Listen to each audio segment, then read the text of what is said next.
You think your life will change once you feel motivated. But that feeling is the most unreliable thing you can depend on. The people who actually change their lives don't wait to feel inspired. They act when they don't feel like it. And that's the real difference. You already know this feeling. You watch something inspiring, your energy spikes. You promise yourself things will be different from tomorrow. You make plans, write goals, imagine the new you. But a few days later you're tired, busy, stressed, distracted, and the plan disappears. Then comes the guilt. You call yourself lazy. You assume there's something wrong with you because you can't stay motivated. You've had days when you woke up ready to conquer the world, and days where getting out of bed felt heavy. You've told yourself, I'll start when I feel ready, I'll do it when I'm in the mood, or I just need motivation. Deep down, you know that waiting hasn't helped. Time keeps moving. The gap between the person you are and the person you want to be keeps growing. And it's frustrating because you're not stupid, you're not incapable, yet your results don't match your potential. Here's the truth most people never realize. Motivation is a feeling. Discipline is a decision. Motivation fades, changes, disappears, returns, then vanishes again. It's like weather. Discipline is what you do regardless of the weather. It's the skill of acting without negotiating with your mood. And the people you admire aren't more motivated than you. They're simply more disciplined. Motivation asks, do I feel like doing this? Discipline says, this is who I am, so I do it. That single shift changes careers, bodies, bank accounts, relationships, and self-respect. It matters because your life is built from repeated actions, not repeated feelings. Most people wait for motivation for years. Disciplined people build a life while everyone else is waiting. But this is where most people get it wrong. They think discipline means forcing yourself with willpower every second. They imagine a harsh, miserable lifestyle. In reality, discipline is simpler. It's doing small, unexciting actions consistently, especially when nobody is watching. It's brushing your teeth for your future smile. It's saving money for your future peace. It's reading for your future mind. Discipline isn't loud. It's quiet, boring, and life-changing. Think about this. A motivated person runs hard for 3 days, then quits for 3 months. A disciplined person moves slowly but never stops. Who wins over a year? Over 5 years? Over 10? The difference becomes massive. Success doesn't come from intensity. It comes from consistency. Here's the part nobody tells you. Motivation feels good but makes you passive. Keeps you consuming videos, quotes, speeches, hype. It lets you fantasize about change instead of building it. Discipline feels hard but makes you powerful. It moves you from talking about your life to actually shaping it. Discipline is self-respect in action.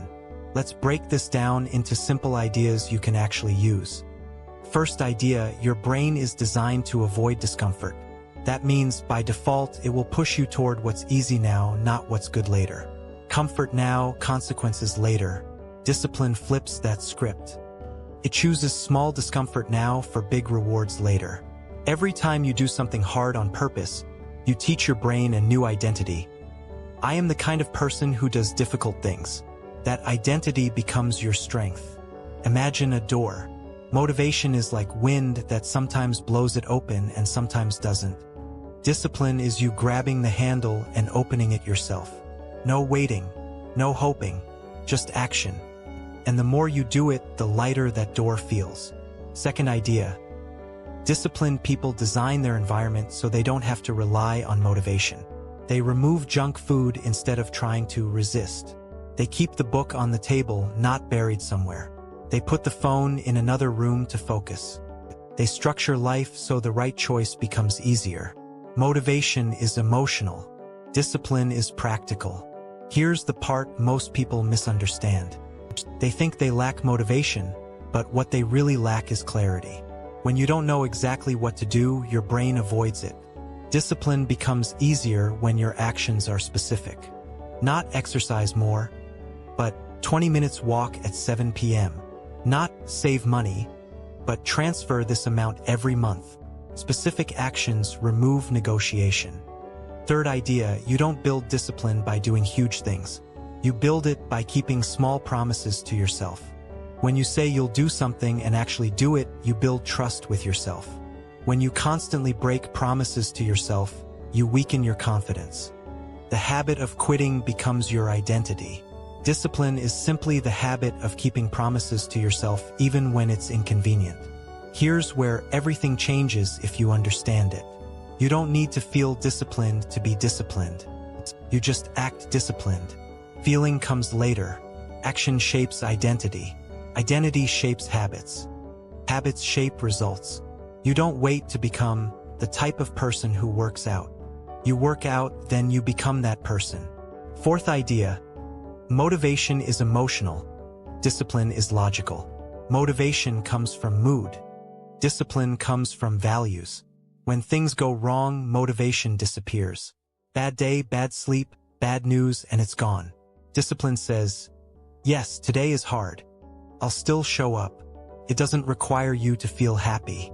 It just requires you to be committed. Think of an athlete training when nobody is watching. Think of a writer typing when no inspiration is present. Think of a student studying when it's not fun. These people don't succeed because every day is exciting. They succeed because every day counts.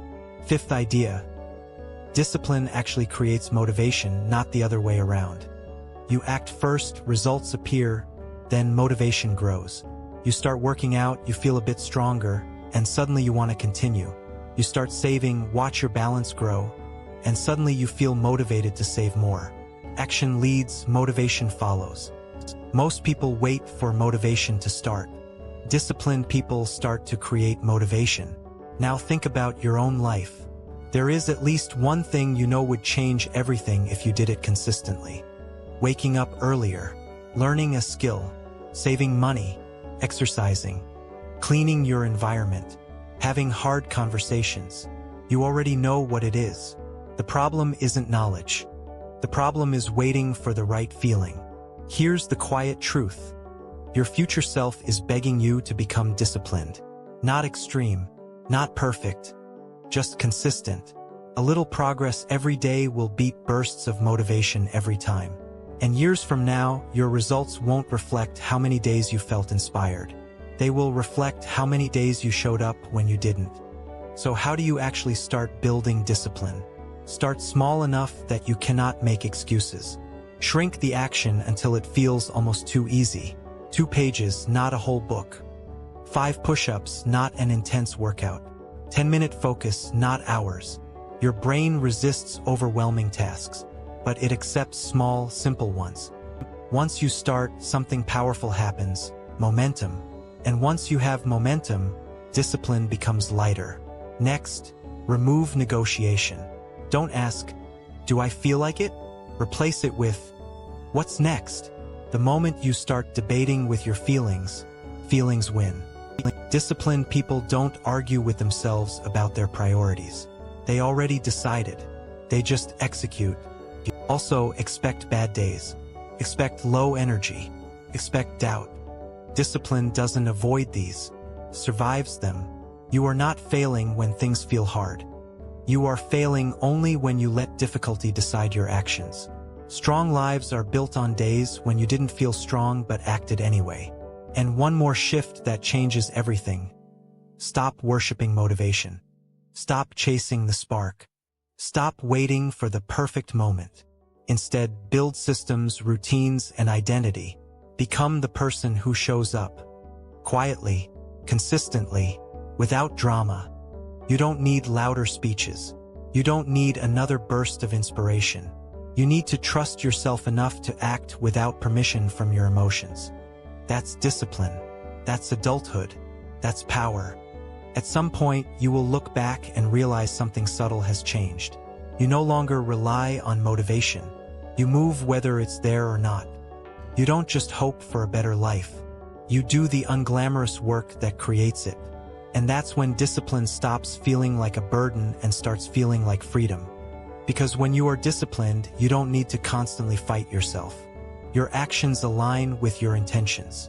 Your life begins to match your standards, not your moods. and the person you become is built, not imagined. If this message resonates, it's not because you suddenly became motivated. It's because a part of you is ready to take responsibility for your life. Not perfectly, not dramatically, just consistently. And that quiet decision, repeated daily, is what separates wishful thinking from real change. Discipline matters more than motivation. Motivation is a spark. Discipline is the fire that keeps burning when the spark goes out. And if that makes sense to you, it's not an accident. It means you're starting to see yourself as someone who doesn't wait for the right feeling anymore.